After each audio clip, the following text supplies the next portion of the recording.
तो कल है मेरा फिज़िक्स का पेपर एंड आज मैं अपना पूरा सिलेबस कंप्लीट करने वाला हूँ। मुझे बहुत सारी चीज़ें रिवाइज़ करना है, मुझे पूरा का पूरा सिलेबस रिवाइज़ करना है एक दिन में।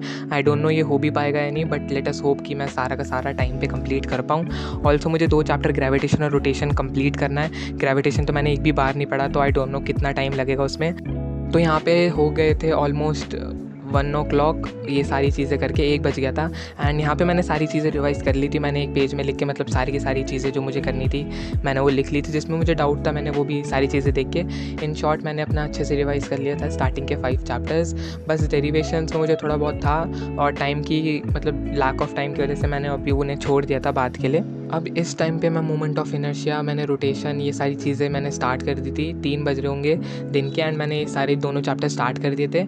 अराउंड 5 o'clock तक मेरा रोटेशन चैप्टर कंप्लीट हो गया था theory and then I decided कि मैं अपना जो है क्वेश्चन सॉल्विंग स्टार्ट करूँगा। इंपॉर्टेंट क्वेश्चंस मैंने करे थे रोटेशन से जो मुझे लग रहे थे एनसीईआरटी के एग्जाम्पल और बैक एक्सरसाइज से। उसके बाद मैंने ग्रेविटेशन स्टार्ट किया एंड 1.5 घंटे में मेरा ग्रेविटेशन हो गया था, क्योंकि मैंने ज़्यादा डेप्थ में नहीं पढ़ा था। बस मैंने जो इंपॉर्टेंट डेरिवेशंस थे वो करे थे, क्योंकि मुझे एक दोस्त ने बताया था कि मतलब डेरिवेशंस इंपॉर्टेंट है, तो मैंने डेरिवेशन अच्छे से कर लिए थे। बैक एक्सरसाइज मैंने नहीं करी थी इसकी ग्रेविटेशन की एंड इसलिए मेरा थोड़ा कॉन्फिडेंस कम था इस चीज़ में, बट कोई नहीं। इसके बाद ऑलमोस्ट डिनर करने के बाद तो मैं डिनर करके आ गया एंड आई डिसाइडेड कि अब मैं न्यूटन लॉज ऑफ मोशन करूँगा। तो न्यूटन लॉज ऑफ मोशन मैं इसलिए कर रहा हूँ क्योंकि इसकी वेटेज बहुत ज़्यादा ऑलमोस्ट 14 मार्क्स थी। बाकी सारे चैप्टर 10-10, 6-6 मार्क्स के हैं, तो इसलिए मैं इसकी एनसीईआरटी कर रहा था ताकि मुझे अच्छा खासा कॉन्फिडेंस आ जाए। इसकी एनसीईआरटी मैंने अच्छे से करी। उसके बाद मैंने मार्क क्वेश्चंस तो थे मैंने यूनिट टेस्ट के टाइम पे करे थे, वो सारे दोबारा रिपीट कर लिए एंड इसी तरह मेरा पूरा का पूरा चैप्टर कंप्लीट हो जाता है। देन आई डिसाइडेड कि मुझे वर्क एनर्जी नहीं करना, क्योंकि बहुत ज़्यादा टाइम चले जाएगा और इतना टाइम है भी नहीं। तो आई डिसाइडेड कि मैं रोटेशन के कुछ टॉपिक्स जो मुझे इंपॉर्टेंट लग रहे हैं वही मतलब मैंने रिवाइज़ करे थे, इस टाइम पे रीड कर लिए थे एंड एनसीईआरटी की एक्सरसाइज दोबारा देख ली थी जो मुझे लग रहा था कि ये क्वेश्चंस मुझे समझ में नहीं आए अभी।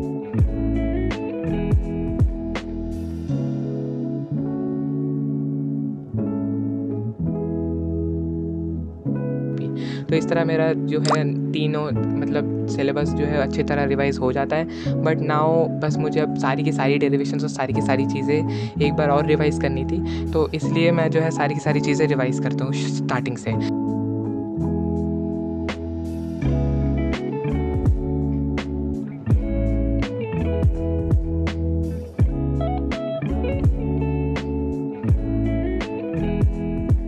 जिन जिन चीज़ों में मुझे प्रॉब्लम आई थी मैंने चैट जीपीटी की हेल्प ले ली थी एंड वहाँ से मैंने जो है मतलब प्रॉम्प्ट देके मतलब उसने बहुत अच्छे से एक्सप्लेन कर दिया था। तो जिस जिस चीज़ों में जो प्रॉब्लम जैसे centre of gravity potential, mainly मुझे ग्रेविटेशन से ज़्यादा थे, कोलिजन से ज़्यादा डाउट आ रहे थे। तो इन दोनों को मैंने अच्छे से समझ लिया, क्योंकि मैं वीडियो देखता तो इतना टाइम नहीं था, मतलब 20-30 मिनट लग जाते वीडियो में। तो इसलिए चैट जीपीटी के पास मतलब मैंने प्रॉम्प्ट डाल के समझ लिया था अच्छे से।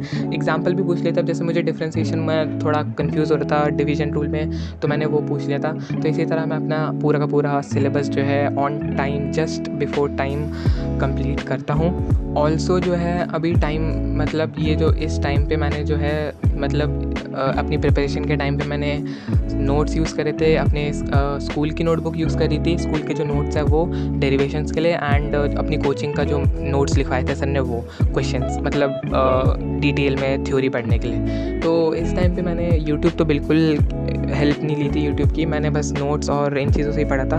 ग्रेविटेशन के लिए बस मैंने यूट्यूब पे 1 शॉट देखा था एंड बाकी सब के लिए तो मैंने नोट्स ही प्रेफर करे थे अपने जो कोचिंग के एंड फॉलोड बाय स्कूल के नोट्स। ग्रेविटेशन और रोटेशन के नोट्स कंप्लीट नहीं थे, तो वो तो स्कूल के नोट्स ही करे थे एंड कोचिंग के नोट्स से बाकी सारे चैप्टर कर लिए थे। ज़्यादा टाइम नहीं लगा क्योंकि पहले तो बहुत बार 3-4 बार रिवाइज़ कर रखा है, तो हो गया था अच्छे खासा टाइम में एंड दैट्स ऑल। एंड ये सोने से पहले मैंने बस 2-3 चीज़ें और देख ली थी एंड दैट वाज फार्मूला वगैरह एंड बाकी मैंने कुछ नहीं करा।